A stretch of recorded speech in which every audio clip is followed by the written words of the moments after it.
Hello, praise the Lord, जय मसीह की। जाता है मत्ती की पुस्तक में और उसके 28 अध्याय में और उसका 19 वचन।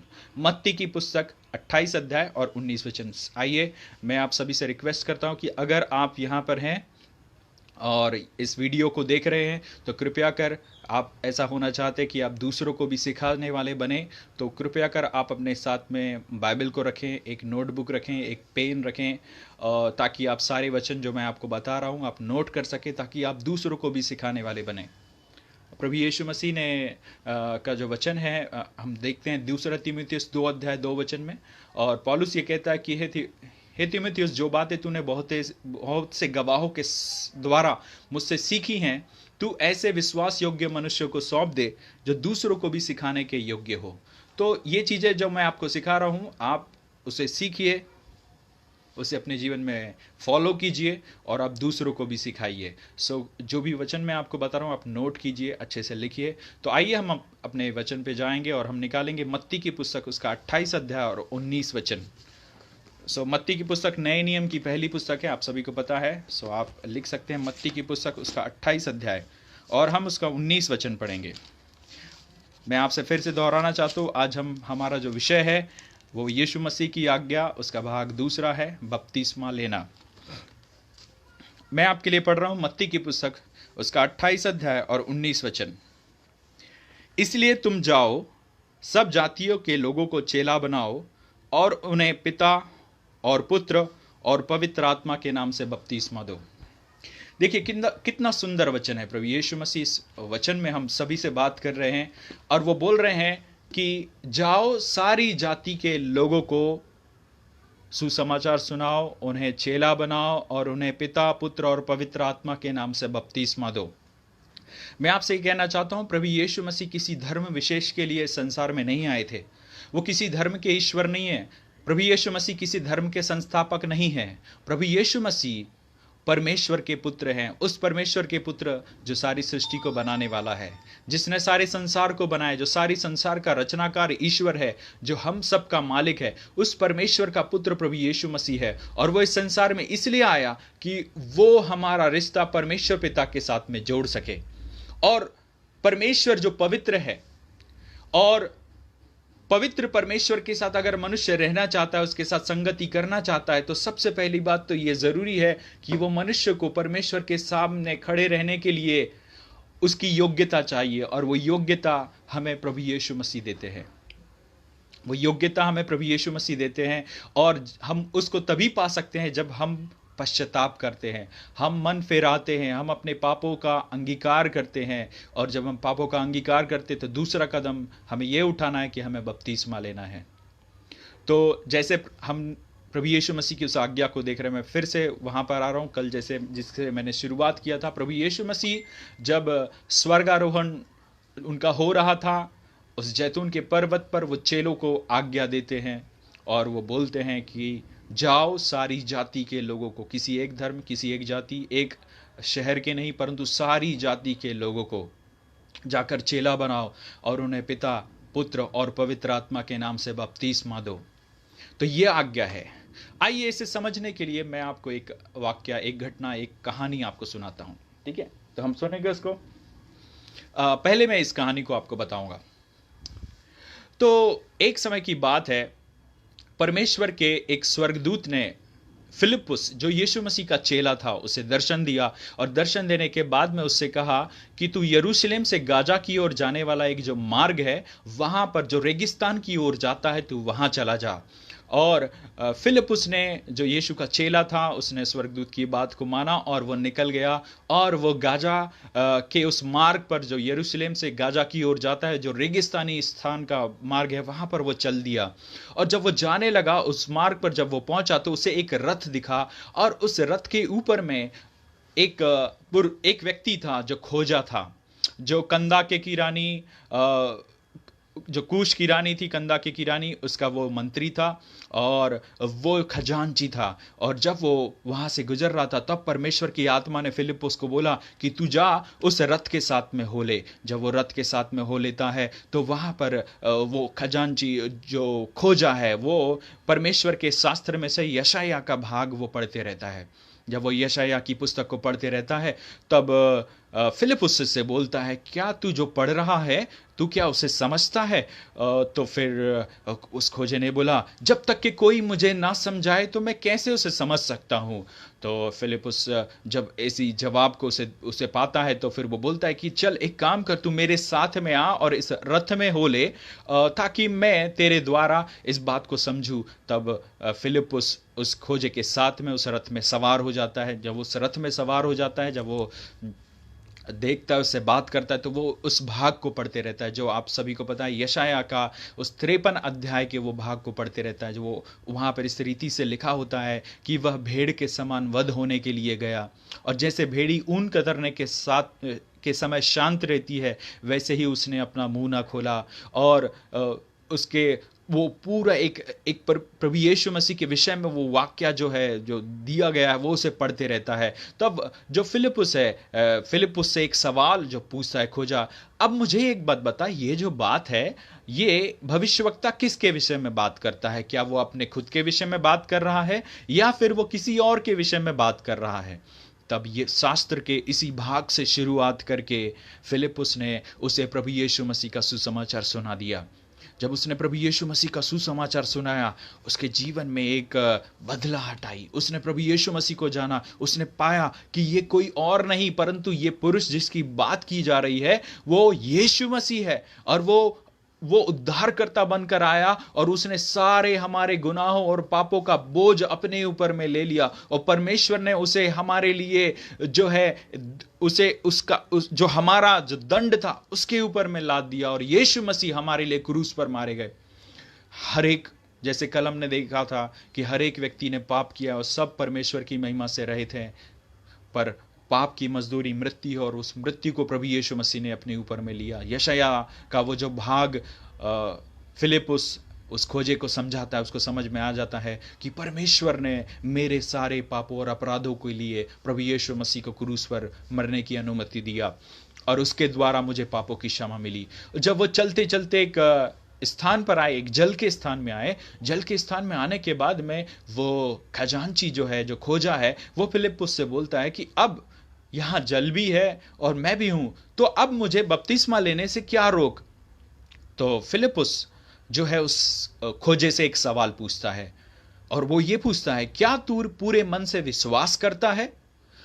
और खोजा ये जवाब देता है, हाँ, मैं पूरे मन से विश्वास करता हूं कि यीशु मसीह परमेश्वर के पुत्र हैं।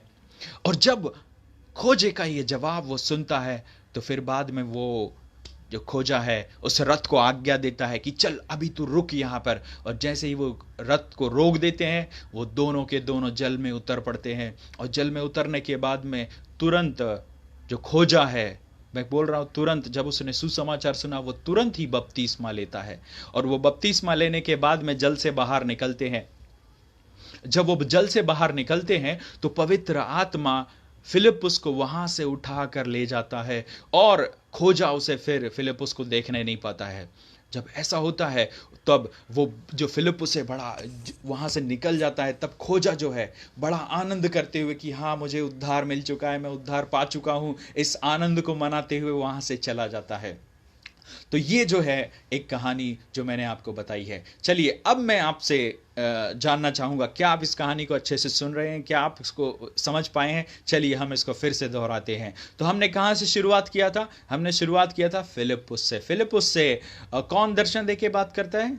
हाँ, बिल्कुल सही कहा आपने। कौन? स्वर्गदूत उससे दर्शन देके क्या बोलता है कि तू यरूशलेम से गाजा की ओर जाने वाले रास्ते पर चला जा, जो यरूशलेम से गाजा की ओर जाता है। और वहां पे कौन सा स्थान है? वो रेगिस्तान का स्थान है।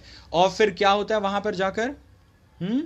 हाँ, उसे एक रथ मिलता है। रथ के जब वो रथ देखता है तो क्या होता है? तो परमेश्वर का आत्मा है, खोजे को क्या, फिलिप्पुस को क्या बोलता है कि तू उस रथ के साथ में हो ले। और उस रथ में कौन जाता है?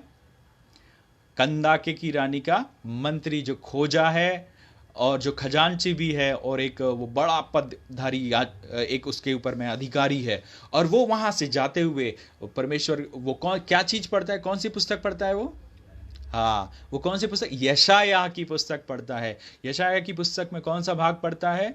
हाँ, वो पढ़ता है कौन सा भाग? कि वो भेड़ के समान वध होने के लिए पहुंचाया गया। और जैसे भेड़ी ऊन कतरने के समय शांत रहती है, उसने भी अपना मुंह नहीं खोला। और फिलिप्पुस से ये सवाल पूछता है खोजा कि ये किसके विषय में बात कर रहे हैं, क्या आप मुझे बताएंगे? और फिर वहाँ पर जो फिलिप्पुस उसे प्रभु यीशु मसीह का सुसमाचार उसे सुनाने लगता है। और वो यीशु मसीह का सुसमाचार जब सुनता है,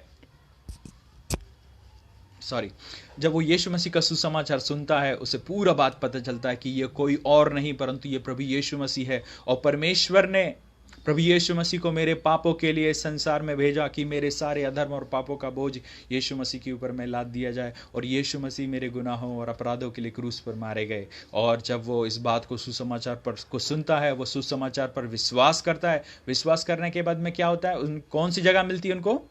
हाँ, उनको मार्ग में एक जल का स्थान मिलता है।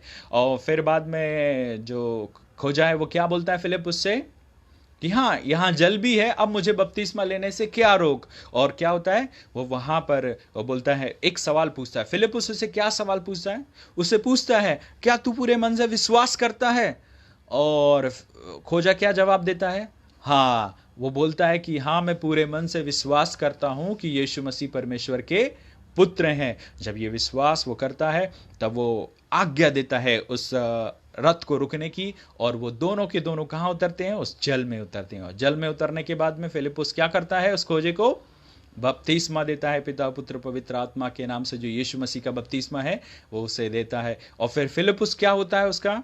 फिलिप्पुस वहां से चला जाता है, परमेश्वर का आत्मा उसे उठाकर लेकर चला जाता है। और खोजे उसे फिर देखने नहीं पाता। फिर क्या होता है? फिर खोजा जो है आनंद मनाते हुए उस स्थान से वापस चला जाता है।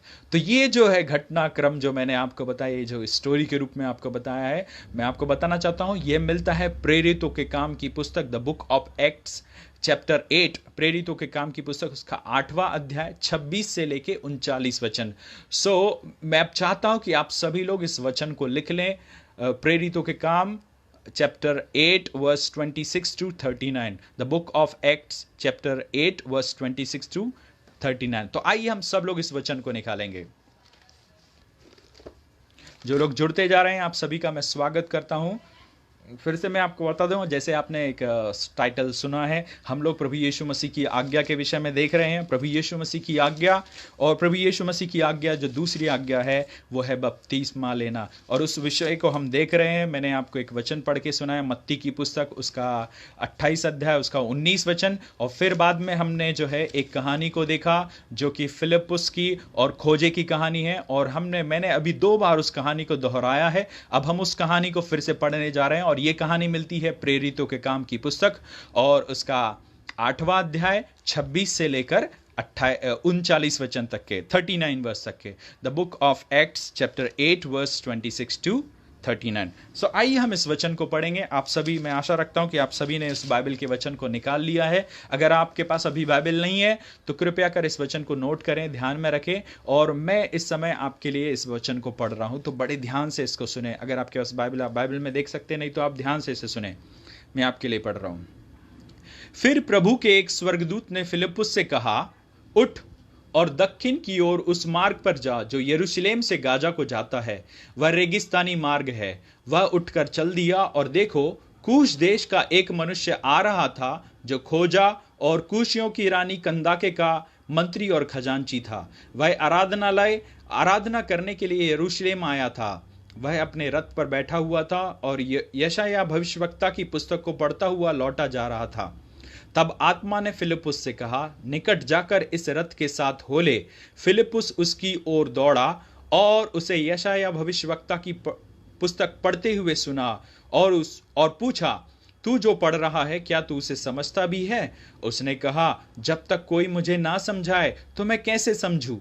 और उसने फिलिप्पुस से विनती की कि वह चढ़कर उसके पास बैठे। पवित्र शास्त्र का जो अध्याय वह पढ़ रहा था वह यह था, वह भेड़ के समान वध होने को पहुंचाया गया। जैसा मेमना अपने ऊन कतरने वाले के सामने चुपचाप रहता है, वैसे ही उसने भी अपना मुंह ना खोला। उसकी दीनता में उसका न्याय नहीं होने पाया। उसके समय के लोगों का वर्णन कौन करेगा? क्योंकि पृथ्वी से उसका प्राण उठा लिया जाता है। इस पर खोजे ने फिलिप्पुस से पूछा, मैं तुझसे विनती करता हूं, यह बता कि भविष्यवक्ता यह किसके विषय में कहता है, अपने या किसी दूसरे के विषय में? तब फिलिप्पुस ने अपना मुंह खोला और इसी शास्त्र से आरंभ कर यीशु का सुसमाचार सुनाया। मार्ग में चलते चलते वे किसी जल की जगह पहुंचे।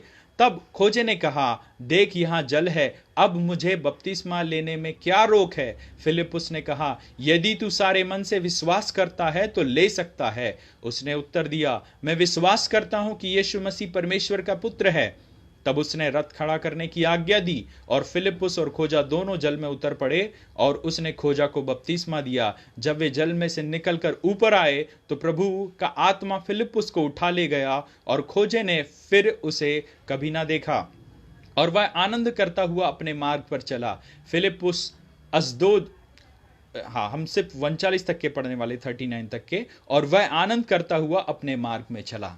तो ये जो वचन का, शास्त्र का भाग हमने जो पढ़ा है, ये मिलता है प्रेरितों के काम उसके 8 अध्याय 26 से लेकर 39 वचन तक के। यहां पर आप देख रहे हैं कि फिलिप्पुस वहां पर उसको सुसमाचार सुनाता है प्रभु यीशु मसीह का।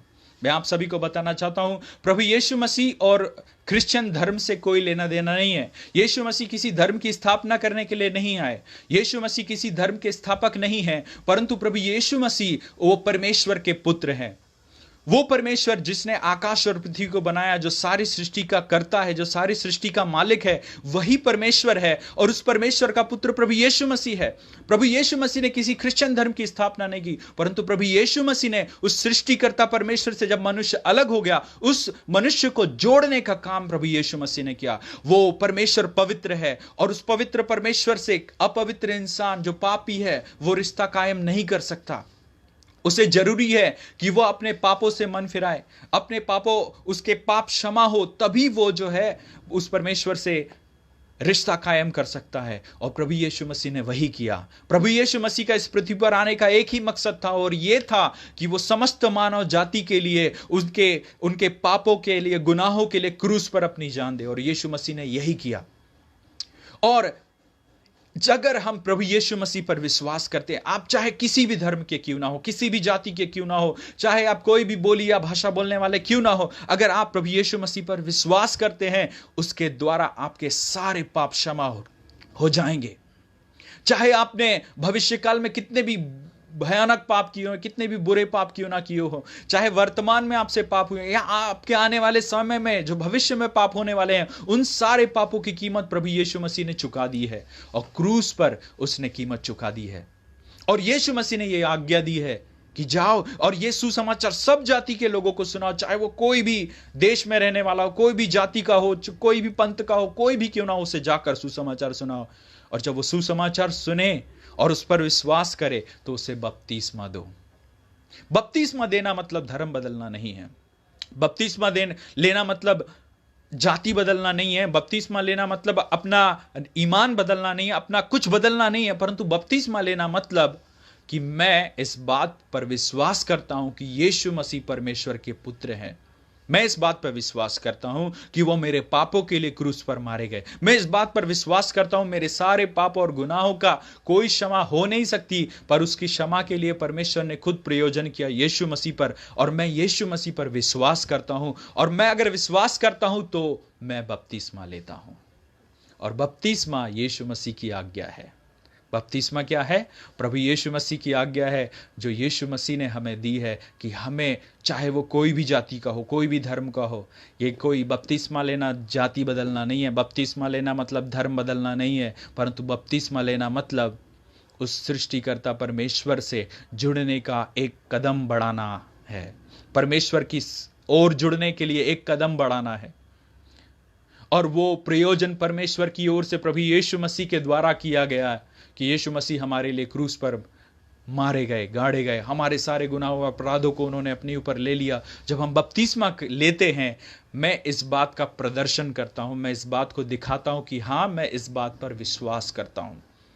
आप देख सकते हैं उस घटनाक्रम में फिलिप्पुस जो है उस खोजे से एक सवाल पूछता है, और जब खोजा जब उस सुसमाचार को सुनता है, वह बोलता है कि मैं बपतिस्मा लेना चाहता हूं। खोजे से एक सवाल करता है फिलिप्पुस, और वो क्या करता है? क्या तू सारे मन से विश्वास करता है? बपतिस्मे लेने की एक ही योग्यता है, और वो ये है, क्या आप सारे मन से विश्वास करते हैं कि यीशु मसीह परमेश्वर का पुत्र है? अगर आप विश्वास करते हैं तो आप इस योग्य हैं, आप इस काबिल हैं कि आप बपतिस्मा ले सकते हैं।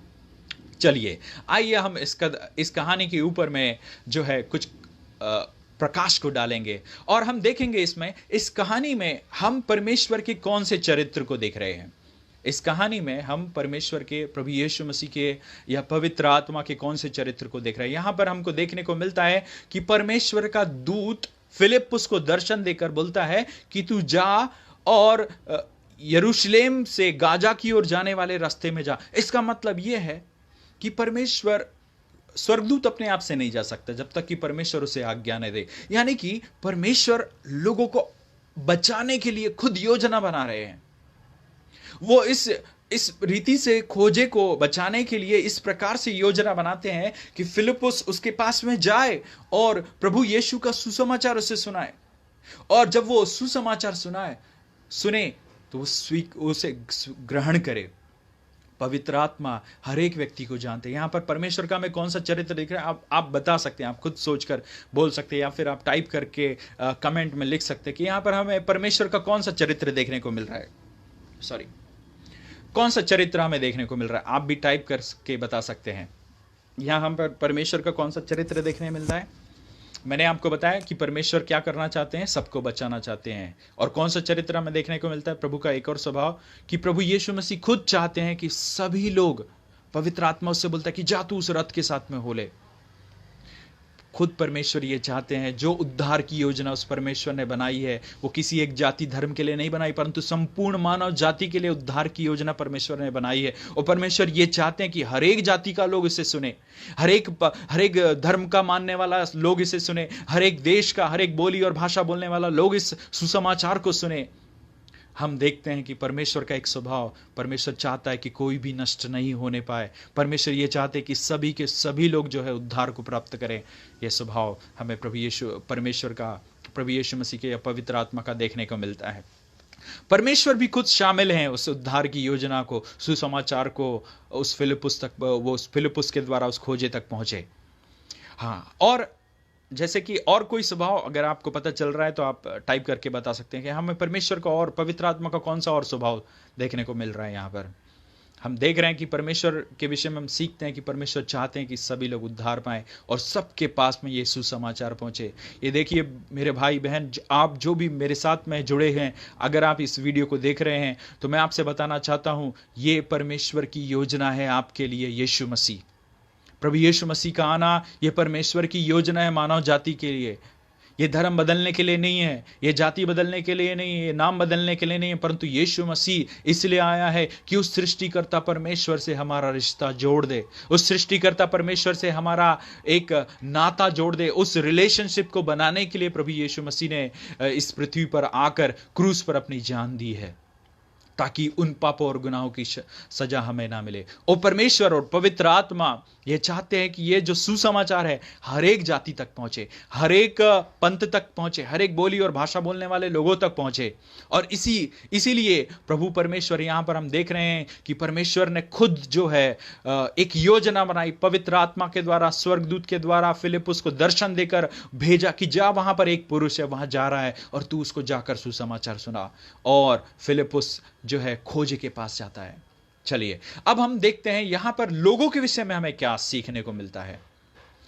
हम लोगों के विषय में क्या सीखते हैं। यहां पर हमको कुछ चरित्र देखने को मिल रहे हैं। यहां पर हमें एक खोजा है उसका देखने को मिल रहा है। यहां पर हमें जो है फिलिप्पुस के विषय में देखने को मिल रहा है। हम मनुष्य के विषय में क्या सीखते हैं। ठीक है, अब हम बात करते हैं फिलिप्पुस के विषय में। फिलिप्पुस के विषय में आप क्या सीखते हैं। हाँ देखिए, फिलिप्पुस की आप कल्पना कीजिए, फिलिप्पुस जो है वो परमेश्वर के स्वर्गदूत की जैसे ही उससे दर्शन में मिलता है वो तुरंत उसकी आज्ञा मानता। वो बोलता है कि नहीं ना प्रभु, अभी के मैं कैसे जाऊं और इतना दूर। मैं उस बात को आपको बताना चाहता हूं, जिस स्थान पर फिलिप्पुस था वहां से उस स्थान की जो गाजा की ओर जाने वाला लगभग 250 किलोमीटर की दूरी थी। वहां पर उस समय ना तो ट्रेन चलती थी, ना एरोप्लेन चलते थे, ना वहां पर बस की सुविधा थी, ना ट्रक की सुविधा, किसी भी चीज की, ना उसके पास में टू व्हीलर थी। पेट्रोल पंप भी नहीं थे उस समय में।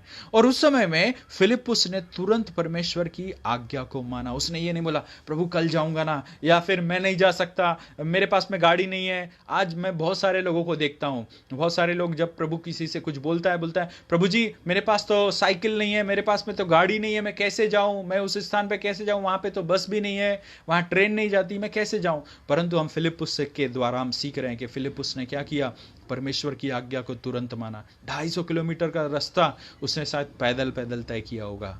और वहां पर आपको पता चलता है कि अंत में पवित्र आत्मा उसे उठा ले जाता है। इसका मतलब शायद ऐसा हुआ होगा कि उसके पास में परमेश्वर ने ऐसी सुविधा दी होंगी कि जैसे उसने बोला कि हाँ प्रभु मैं जाने के लिए तैयार हूं, परमेश्वर का आत्मा उसे उठाकर डायरेक्ट वहां पहुंचा दिया गया। हमें वहां पर देखने को नहीं मिलता कि कैसे वो वहां पहुंचा, परंतु हमें देखने को मिलता है कि फिलिप्पुस ने परमेश्वर की आज्ञा को माना और वो गया।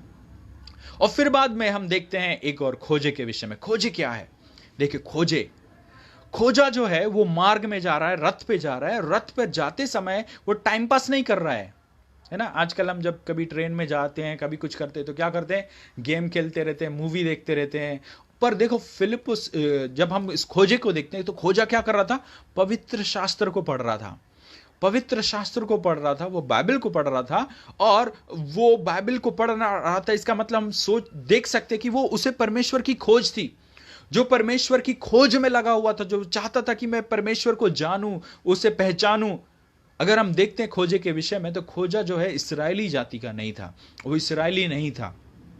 फिर भी वो परमेश्वर की आराधना करने के लिए कई मीलों दूरी तय करके यरूशलेम को गया। इथोपिया, जब आप देखेंगे वहां पर लिखा है कि वो इथोपिया से आया था। इथोपिया मतलब वो जो है अफ्रीका के प्रांत में पाया जाता है, अफ्रीका जो महाद्वीप है वहां पाया जाता है। कई 1000 शायद किलोमीटर की दूरी तय कर वो जो है यरूशलेम को गया आराधना करने के लिए जीवित परमेश्वर की। उसके अंदर परमेश्वर को पाने की खोज थी। यहां पर हम देख रहे हैं एक बात को, जो लोग परमेश्वर को खोजते हैं, अगर आप ये वीडियो देख रहे हैं और आप परमेश्वर की खोज में हैं, तो मैं आपको बताना चाहता हूं, अगर आप परमेश्वर की खोज में हैं, परमेश्वर आपको मिल जाएंगे, परमेश्वर आपको खोजते हुए आएंगे। देखिए कल्पना कीजिए, वो जा रहा था, उसे पता भी नहीं था कि कोई मुझे मार्ग में मिलेगा। रेगिस्तान का रास्ता था, रास्ते में तो वहां पे चाय टपरी भी नहीं होंगी, वहां पे कोई होटल भी नहीं होंगे, कुछ नहीं होंगे। वो कल्पना भी नहीं कर सकता कि कोई मुझे मिलेगा भी। पर परमेश्वर की आत्मा ने उसे ठहराया कि वो एक व्यक्ति से मिले। परमेश्वर ने खुद एक व्यक्ति को वहां पर भेजा ताकि वो उसके द्वारा सुसमाचार उसे मिले। हम देख रहे हैं जो लोग, अगर आपको ऐसा लगता है कि सच में यीशु मसीह परमेश्वर हैं, अगर आपको लगता है कि सच में यीशु मसीह जो है इस रीति से परमेश्वर की योजना को लेकर आए, मैं आपको बताना चाहता हूं, आप खोजिए, सत्य को खोजिए। आप खोजेंगे, आपको तुरंत पता चलेगा, परमेश्वर खुद आपको, अपने आप को आपके ऊपर प्रकट करेगा। हाँ, तो हमने देखा कि मनुष्य जो परमेश्वर को खोजता है, परमेश्वर उसको खोजते हुए आता है। अगर आप परमेश्वर की ओर बढ़ने के लिए एक कदम बढ़ाएंगे, परमेश्वर 10 कदम बढ़ाते हुए आपकी ओर आ जाएगा। तो हम सीखते हैं कि मनुष्य के विषय में हम क्या सीखते हैं कि मनुष्य लोग परमेश्वर की खोज में है। अब हम देखते हैं तीसरी बात को, यहां पे कौन सी आज्ञा है जो हमें मानने के लिए मिलती है। कौन सी आज्ञा है? हाँ, फिलिप्पुस ने क्या किया, सुसमाचार का प्रत्युत्तर कैसे दिया? उसने तुरंत बपतिस्मा लिया। उसने ये नहीं सोचा नहीं मैं जाता हूँ थोड़ा घर में पूछ लेता हूँ, मैं तो मंत्री हूँ, कंदाकी मेरी रानी है, उसने तो मुझे आराधना करने के लिए भेजा था और वो बोलेंगे कि अरे ये क्या करके आ गया। उसने ये नहीं बोला, उसने तुरंत आज्ञा मानी। जैसे उसने सुसमाचार को सुना, सुसमाचार सुनने के बाद में उसने तुरंत बपतिस्मा लिया। उसने क्या किया? तुरंत बपतिस्मा लिया। तो यहां पर हमें कौन सी आज्ञा मानने के लिए मिलती है? ये यीशु मसीह की आज्ञा है, और वो आज्ञा ये है कि हमें बपतिस्मा लेना है। चलिए आइए हम कुछ प्रश्नों के ऊपर में जो है प्रकाश डालेंगे। बपतिस्मा मतलब क्या है? एक सवाल, बपतिस्मा मतलब क्या है? आइए हम इसको समझेंगे, बपतिस्मा मतलब क्या।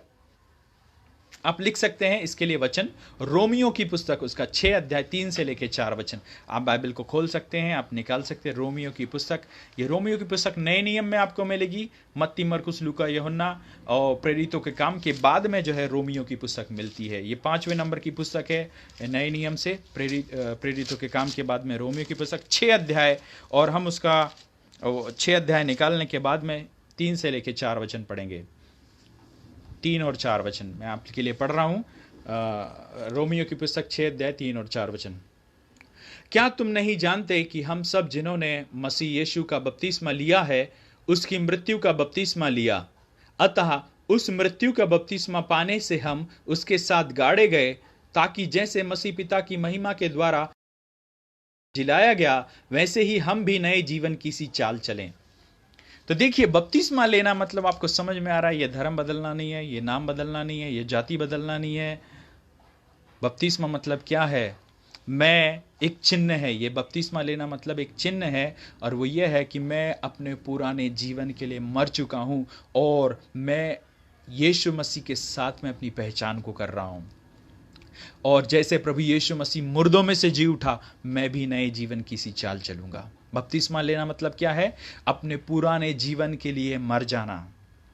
बपतिस्मा लेना मतलब क्या है? जैसे मसीह यीशु मुर्दों में से जिलाए गए, मैं भी नए जीवन की सी चाल चलूं। ये है बपतिस्मे का मतलब। बपतिस्मा मतलब धर्म बदलना नहीं है, बपतिस्मा मतलब नाम बदलना नहीं है। देखिए, मैं आपको बताना चाहता हूँ, मैंने धर्म नहीं बदला है, मैंने अपना नाम नहीं बदला। मेरा नाम सचिन गायकवाड़ है, सचिन गायकवाड़ ही है, कोई मेरा नाम नहीं बदल गया। मैंने यीशु मसीह पर विश्वास किया है, तो मैंने इस बात के ऊपर में पूरा विश्वास किया, इसीलिए मैंने प्रभु यीशु मसीह के साथ में कि मैंने जो पुराना गलत जीवन जो मेरा था, मैं उसके लिए मर चुका हूँ।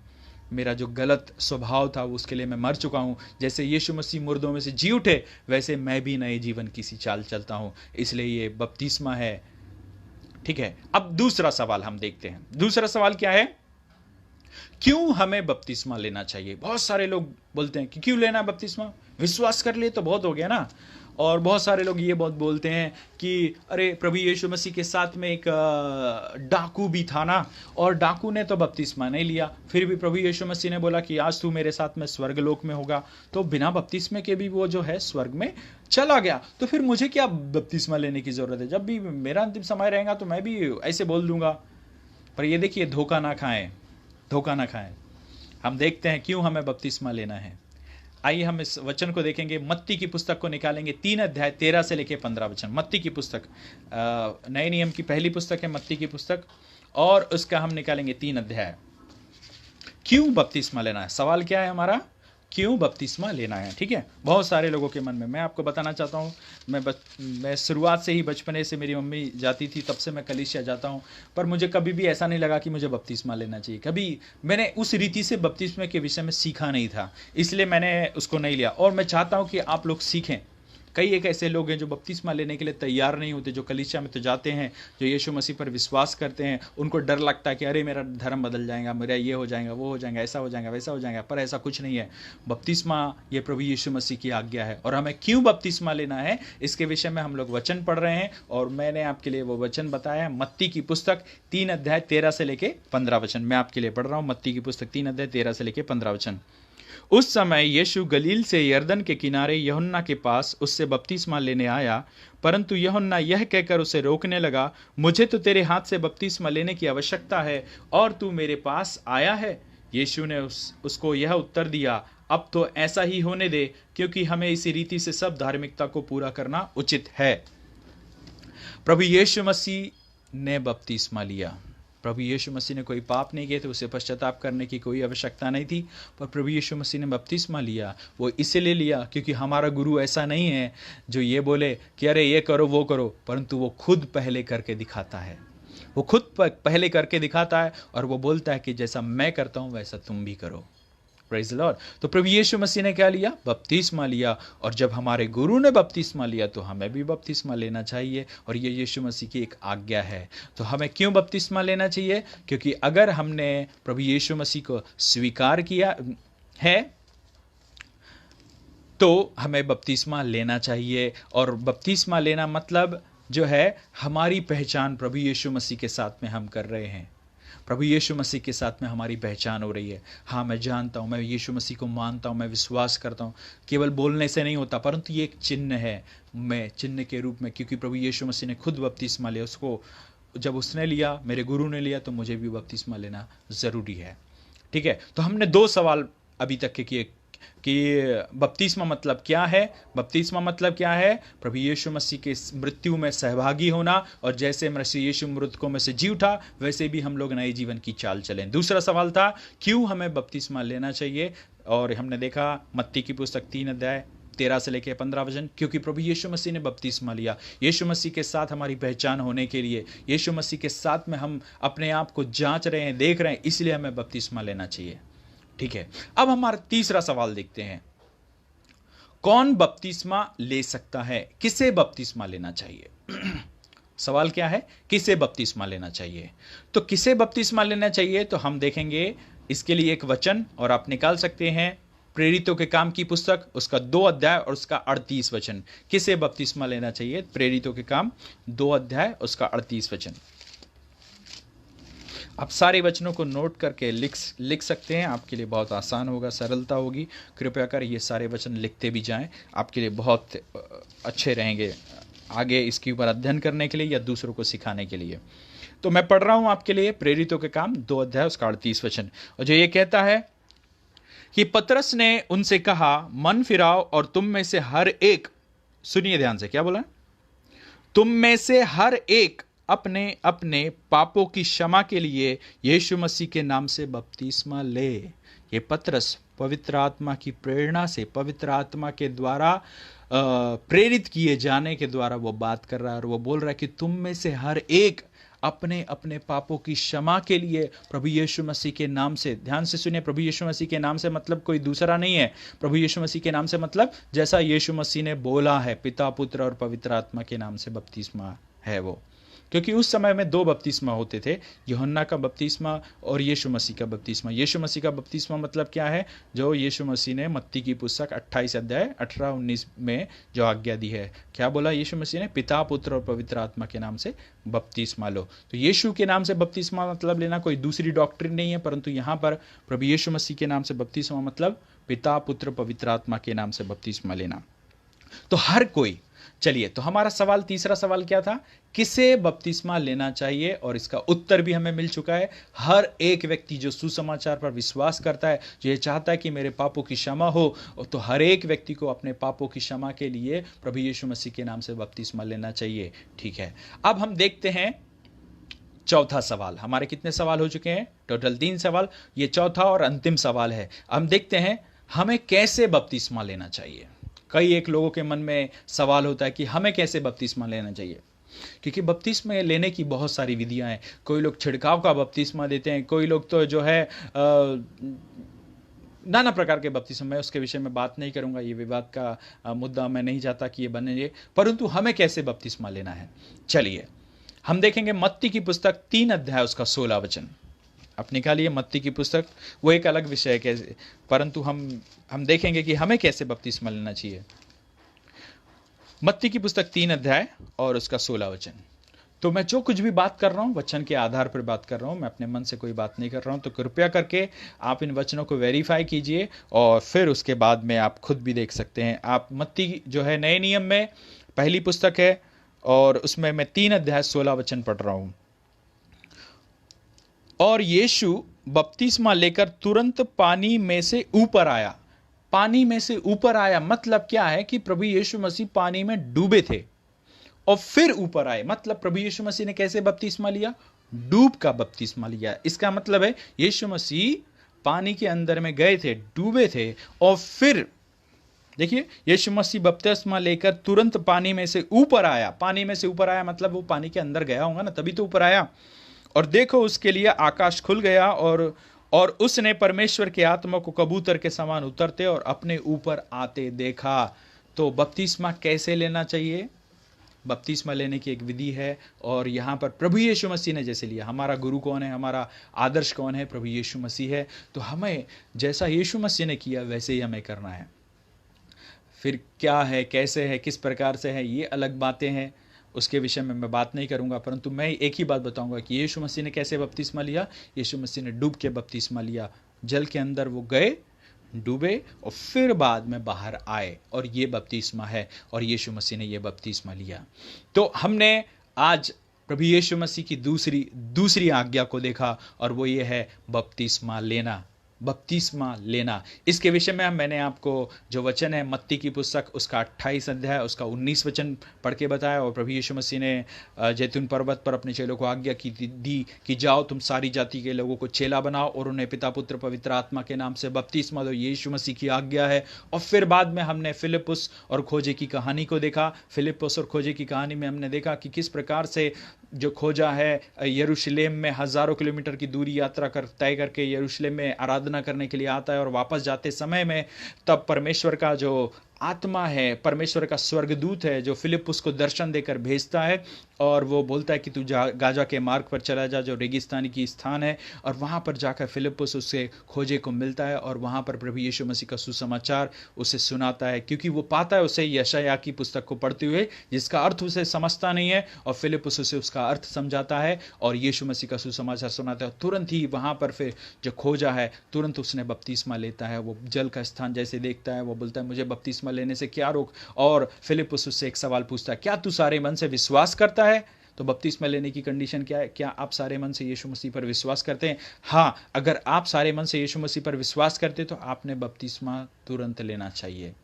खोजे ने का बपतिस्मा लिया, तुरंत लिया, तो आपने तुरंत मुहूर्त का देखना नहीं। अगर आपको समझ में आ रहा आप पापी हैं, आप समझ पा रहे हैं कि यीशु मसीह मेरे पापों के लिए क्रूस पर मारे गए, गाड़े गए और मुर्दों में से जी उठे और यीशु मसीह के द्वारा आप अनंत जीवन को प्राप्त करना चाहते तो आपने तुरंत बपतिस्मा लेना है, उसके लिए देरी नहीं करना है। अगर आपकी समझ में आ रहा है इसका मतलब आप खुद अपने निर्णय ले पा रहे हैं तो तुरंत आपने बपतिस्मा लेना चाहिए।